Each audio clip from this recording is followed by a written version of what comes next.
Bună, dragii mei! Bine ați venit la previziunile voastre pentru energia lunii aprilie. Acestea se aplică pentru toți cei care au ascendentul, soarele și luna în Pești. Să vedem despre ce este vorba, pentru că luna aprilie este una destul de intensă. Vă mulțumesc tuturor celor care v-ați abonat deja. Vă doresc să aveți o lună minunată, iar celor care sunteți aici pentru prima dată, vă urez bine ați venit. Vă invit să vă abonați, să apăsați butonul de like dacă considerați că rezonați cu mesajele pe care le veți auzi. În primul rând, pe 2 aprilie, Mercur, planeta intelectului și a gândirii, și-a început perioada de retrogradare în Berbec, în casa voastră a doua. Această energie pentru voi are legătură cu iubirea, cu banii lichizi, cu stima de sine, cu lucrurile pe care voi le prețuiți și puneți valoare. Berbecul este un semn cardinal de foc, acțiune, voință și determinare. În acest context, în perioada de retrogradare, Mercur își taie conexiunea cu mentalul colectiv pentru a ne ajuta în această perioadă să ne recâștigăm independența, autonomia, dar și individualitatea. Ce înseamnă toate acestea în casa guvernată de Venus? Stima de sine poate crește, reevaluarea modului în care gândesc despre mine însumi sau însămi, gânduri legate despre o potențială afacere, o potențială schimbare a locului de muncă, reevaluarea sentimentelor mele în raport cu ceilalți, dar în raport și cu mine însumi sau însămi. Este acel moment în care eu nu mai fac ca ceilalți. Spiritul de turmă se întrerupe în acest moment și capăt acea conștientizare, capăt acel curaj, acea voință să merg înainte, să fiu cine m-am născut să fiu. Mă înțeleg, mă cunosc și încep să mă iubesc pe mine însumi sau însămi. Tot aici, pe 5 aprilie, Venus își începe tranzitul prin Berbec. Venus este stăpâna de drept a acestei case, este o energie magnetică, puternică și benefică care atrage abundență, prosperitate și iubire. Puteți întâlni pe cineva nou sau vi se oferă acum o oportunitate extraordinar de bună la nivel financiar. Un job, un serviciu care să vă facă plăcere. Altora dintre voi, prin intermediul serviciului, puteți întâlni pe cineva. Iubirea vieții voastre. Pentru alții dintre voi poate fi o reconectare cu un vechi serviciu sau vin niște bani înapoi către voi, iar pentru alții dintre voi poate fi reconectarea unei relații din trecut. În general, în perioadele de Mercur retrograd, apar din trecutul nostru persoane cu care lucrurile au rămas în aer. Berbecul este o energie foarte directă și Venus în Berbec este o energie impunătoare, activă și curajoasă. Dacă vrei mai mulți bani, acesta este momentul, niciunul altul, să faci ceva pentru asta, să mergi la interviuri, să discuți, să spui ce ai pe suflet și să-și ceri drepturile. Pe 8 aprilie aici va avea loc marele eveniment din acest an, eclipsa de soare din Berbec, care este totodată și o lună nouă. Noi planuri, noi direcții. Această eclipsă ce atinge marchează profund pentru următoarea perioadă de timp. Acesta este un nou ciclu de viață. Anterior s-a mai petrecut în 2017, unde puteți căuta să vedeți acum concluziile, ce se petrecea în viețile voastre în acea perioadă și să vă dați seama ce puteți face diferit și mai bine. Această eclipsă poate aduce parteneriatul vieții voastre, poate aduce o șansă, un noroc, poate aduce abundență, prosperitate, poate aduce foarte mulți bani, dar poate aduce și foarte multă încredere în voi înșivă. O conștientizare puternică despre cine sunteți și ce puteți face voi cu adevărat în această viață. Pe 19 aprilie, soarele se mută în Taur, în casa voastră a treia. Este ca și când acum știți pentru ce lucrați, știți pentru ce vă zbateți. Taurul ne vorbește despre confort, despre siguranță, despre corpul fizic. Iar această casă, această zonă, are legătură cu comunitatea, cartierul, cu studiile, cercetarea, familia extinsă, cu acele cursuri la care poate vă gândiți, cu dezvoltarea voastră personală, cu internetul și tehnologia.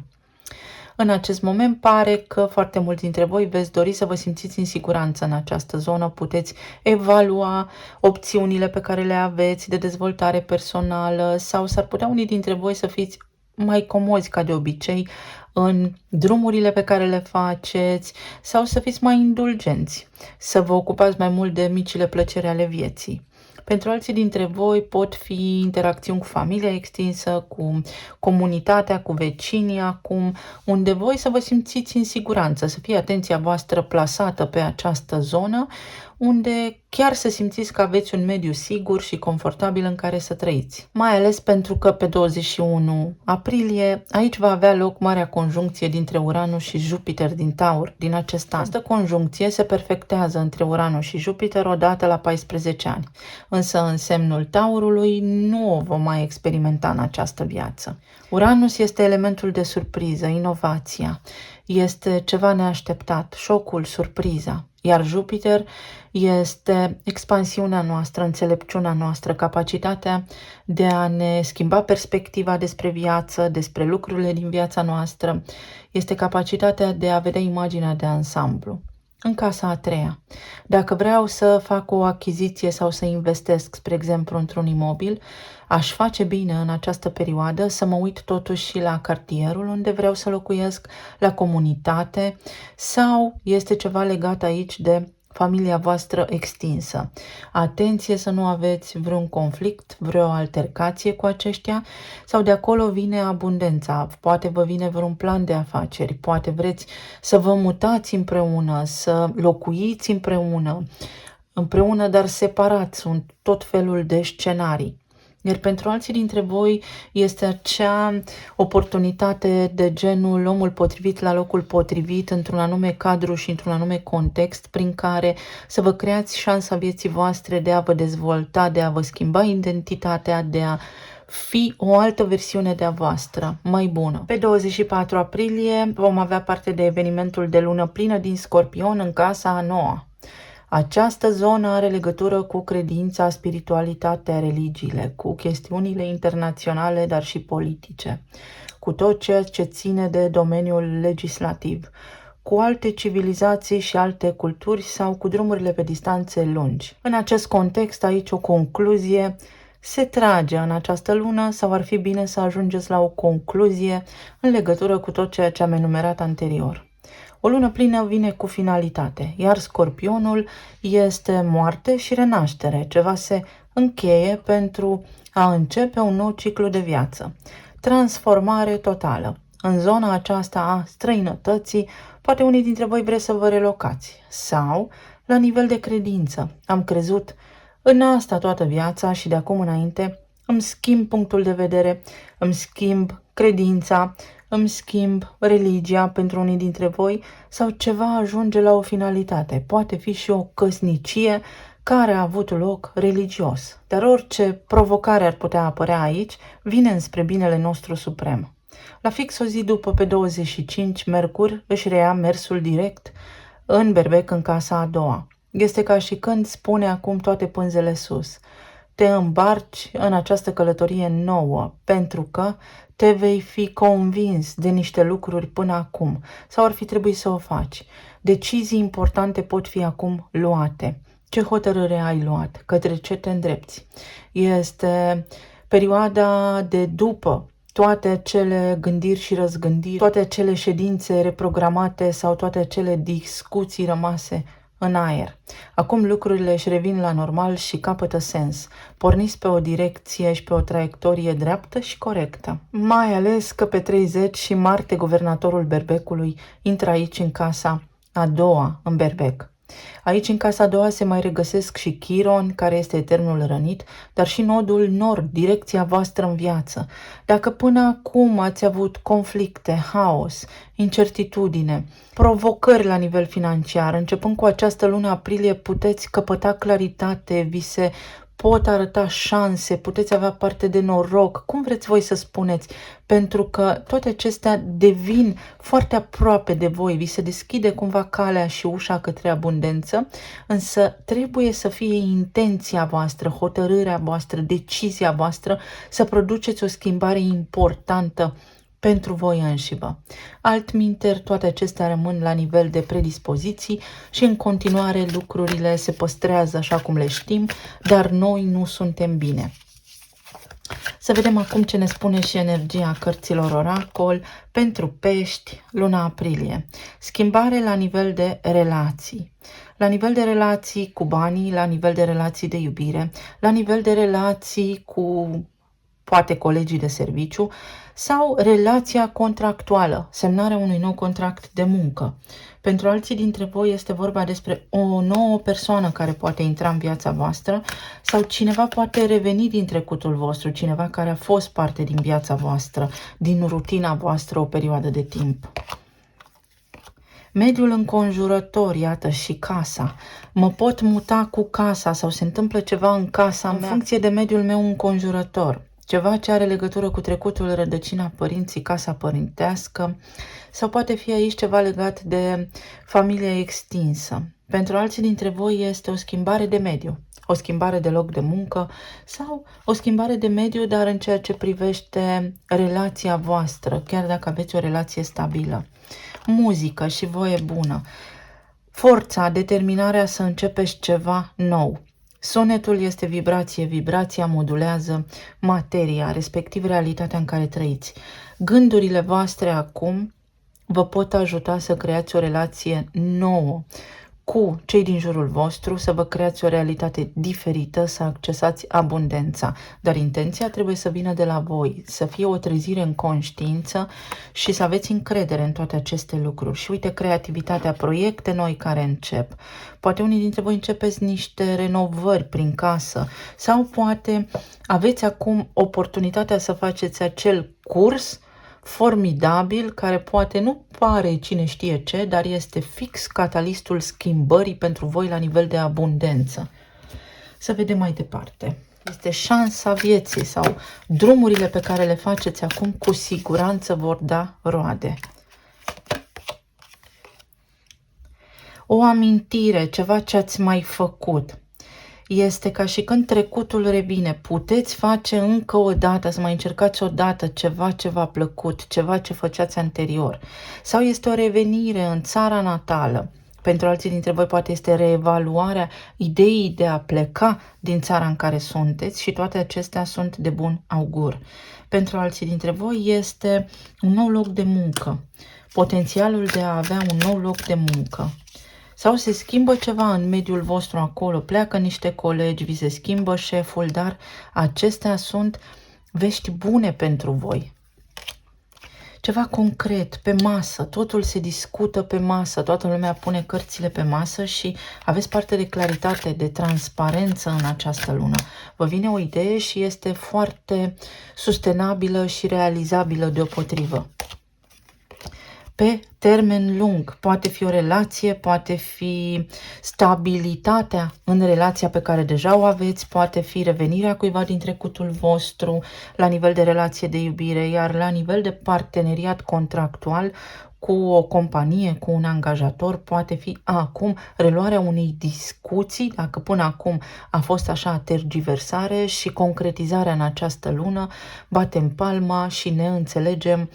Iar voi veți fi foarte fericiți, vă veți simți extraordinar de bine. Din nou este o predispoziție pe care voi o puteți materializa. Să vedem. În relațiile de iubire avem eremitul. La nivel material avem 8 de monede. Iar în zona emoțională, sănătate, avem lumea. Un capitol care se încheie. În zona relațiilor, pentru cei singuri, după o lungă căutare, să spunem, după o perioadă în care ați fost singuri, probabil că ați înțeles, ați lucrat la voi înșivă, acum puteți întâlni pe cineva. Există aici o schimbare la nivel de relație, un potențial să cunoașteți pe cineva, să fiți bine, să vă simțiți că trăiți din nou, să vă recăpătați bucuria de a trăi și să vi se schimbe mediul, adică să vă mutați cu cineva sau dintr-o dată, din plictiseală, să ajungeți să trăiți cea mai frumoasă perioadă a vieții voastre.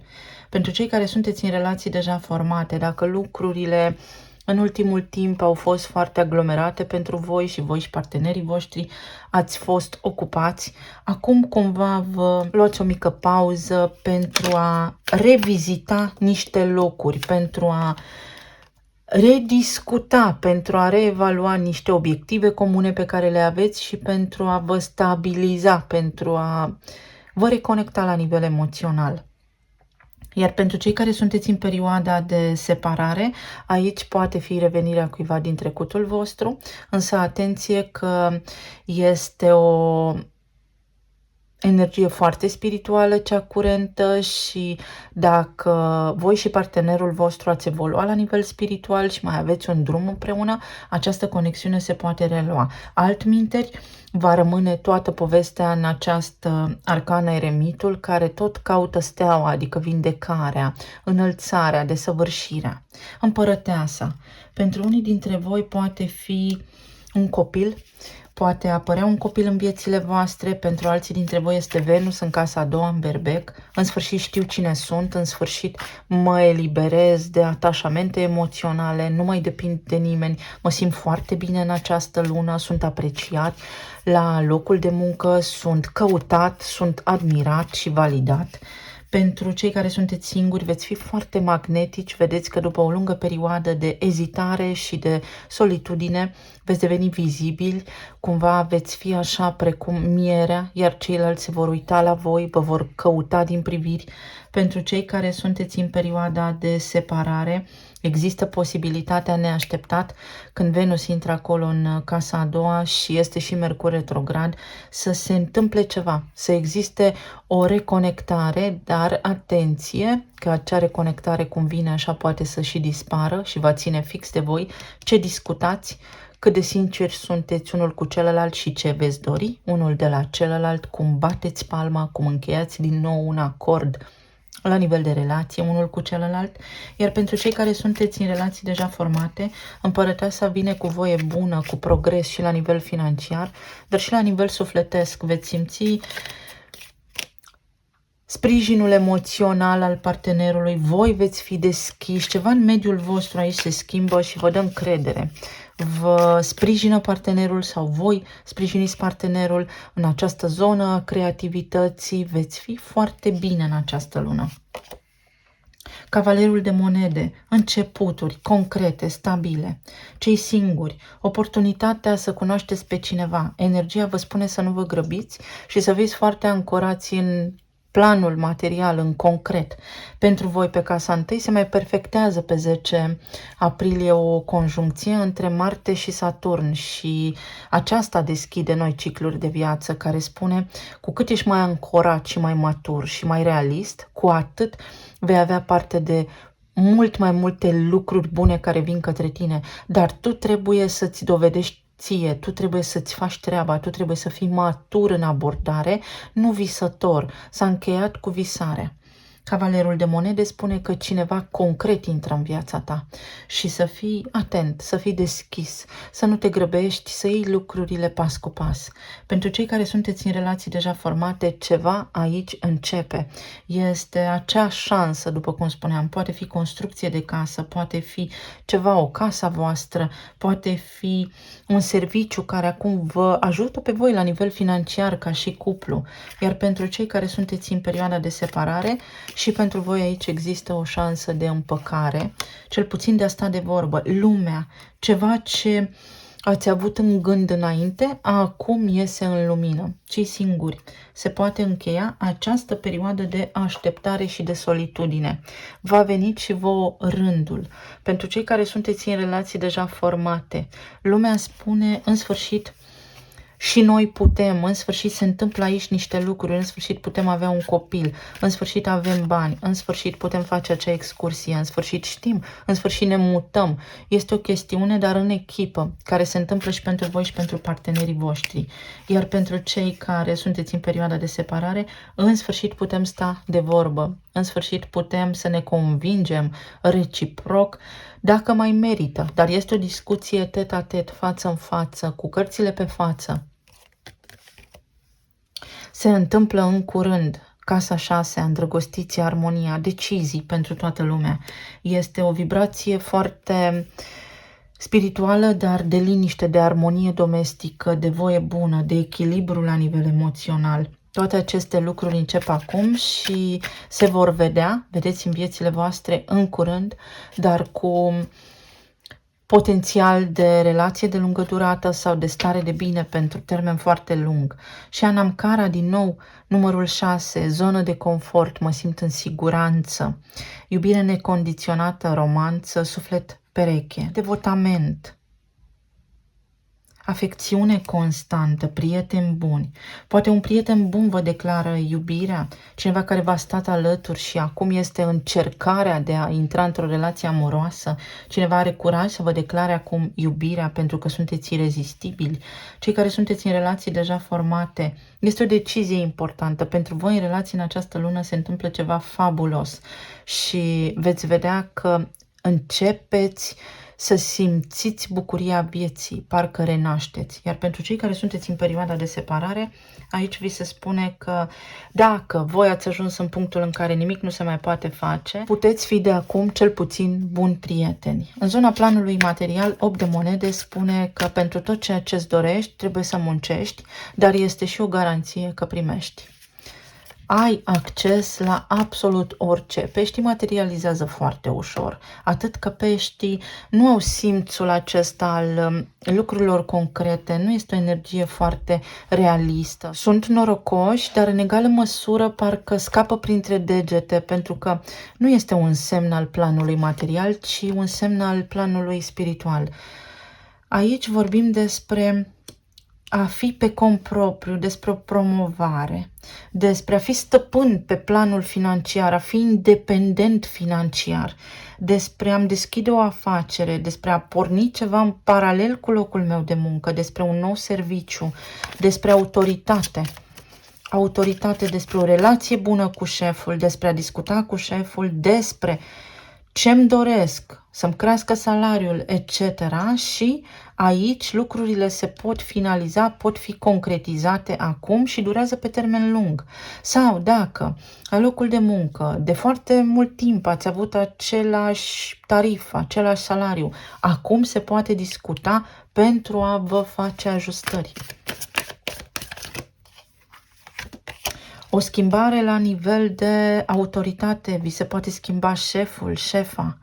Aici avem regele de spade, obținerea unor calificări, obținerea unei diplome, obținerea unui titlu, o diplomă, înscrierea la niște cursuri care pe voi vă ajută să deveniți o autoritate în domeniul vostru.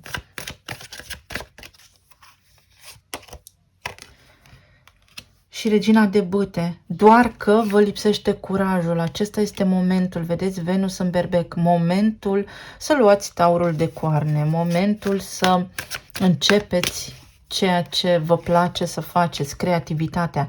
Chiar dacă sunteți la pensie, puteți începe să faceți ceva ce vă bucură. Chiar dacă aveți un serviciu, puteți începe ceva în paralel. 10 de monede, pentru că veți avea parte de abundență, bani, mărire de salariu, bani care vin printr-o moștenire, o afacere poate începe. Este foarte bună energia la nivel material pentru voi cu eclipsa în casa a doua. Ce începe acum poate fi lozul cel mare la loto. Acum fiecare trebuie să facă ceva pentru asta. Ia uite, speranța. Speranța în sensul că lucrurile pe care vi le doriți sunt ca niște fructe gata coapte. Trebuie doar să întindeți mâna să le culegeți. Un contract de muncă, o achiziție de casă, să vă fie clar ce vreți, să aveți un plan bun de afaceri, să vă faceți un plan bun de afaceri, să fiți mai organizați și mai maturi în tot ceea ce ține de finanțele voastre, de resursele voastre materiale. Pentru alții dintre voi puteți publica ceva, puteți deveni cumva celebru într-o oarecare măsură în funcție de domeniul în care activați. În zona planului emoțional, lumea vine cu desăvârșire, cu o încheiere de capitol, cu eliberarea din niște blocaje, eliberarea din confuzie, parcă nu m-am recunoscut atâta timp în sfârșit, acum mă văd și știu ce trebuie să fac. Îndrăgostiții, o alegere.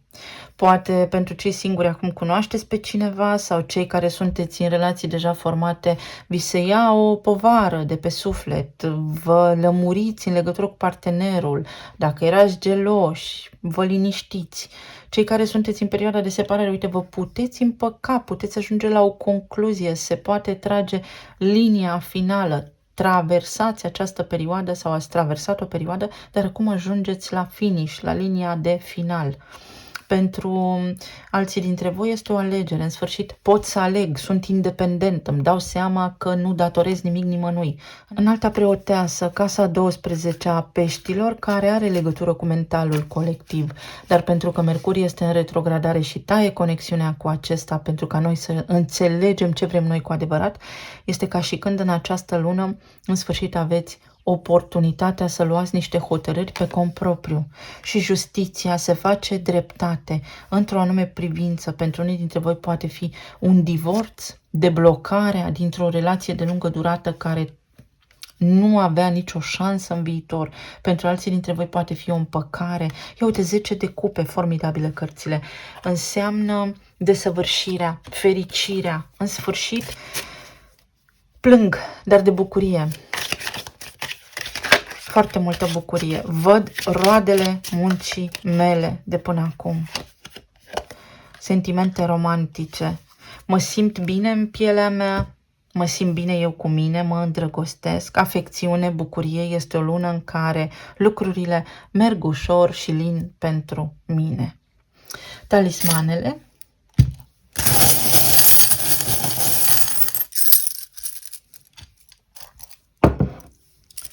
Plămânii, o gură de aer proaspăt. Acum știu către ce mă îndrept. Este un campus aici, sunt niște studii de specializare pe care poate le-ați făcut sau doriți să le faceți, dar care vă deschid calea către abundență. Puteți ajunge să câștigați foarte mulți bani sau este acea recunoaștere, acea diplomă, acel merit al vostru. Bună, eu sunt de vină. Cineva care v-a greșit vă poate cere iertare, se face dreptate aici, nebun după tine. Dacă au fost chestiuni legate de gelozie în această lună, se liniștesc apele. Uite, de gelozie, un pic dramatic, dar lucrurile nu sunt atât de grave sau de dramatice pe cât par. Vă eliberați dintr-o situație apăsătoare, unii dintre voi, o vizită sau trezirea. Este timpul să încheiați o situație, să spuneți stop, gata, nu se mai poate, ceva trebuie să se schimbe aici. Cineva își dă seama că nu mai poate fără voi. Ia uite ce frumos, meriți. Este o lună în care meritul vostru este recunoscut. Veți avea o lună foarte bună, o șansă enormă, enormă, fructificați-o. Nu ratați această șansă a eclipsei. Este timpul să vă faceți calculele. Calculele voastre sunt pe plus. O călătorie, o relocare, un început de drum, dar trebuie să vă faceți bagajul. Uite, o călătorie în care plecați, speranța este și aici. Ce ați aștepta voi de o viață se poate materializa acum. Pomul vieții, atenție la sănătate, unii dintre voi. La gândurile voastre, doar gândurile voastre vă împiedică să materializați. Alții dintre voi vă eliberați de o condiție medicală sau încheiați o terapie. Dacă ați făcut terapie în sfârșit, înțelegeți ce aveți de făcut. Pentru alții dintre voi s-ar putea să fie o provocare pe partea stomatologică sau relația cu tata. Ceva legat de relația cu tata. Cineva luptă aici alături de voi. Ce este al tău este pus deoparte. Poate fi o moștenire, să știți, pentru unii dintre voi. Este o relocare, este o extindere, este ceva ce se poate repara. Știți cum simt aici? O eliberare, ca și când ați spune gata. Roata destinului, roata timpului. Este timpul să faceți ceva sau să încheie o karmă, dar care are legătură cu tata. Cu tata, poate fi și cu zona financiară din viața voastră, să știți. Pentru cei singuri, o relație este posibilă aici, indiscutabil, indubitabil. Intrați în energia împărătesei. și să știți cine sunteți. Lăsați deoparte cuvintele, afirmațiile care vă sabotează, pentru că voi materializați foarte ușor. O călătorie în străinătate sau Big Ben-ul.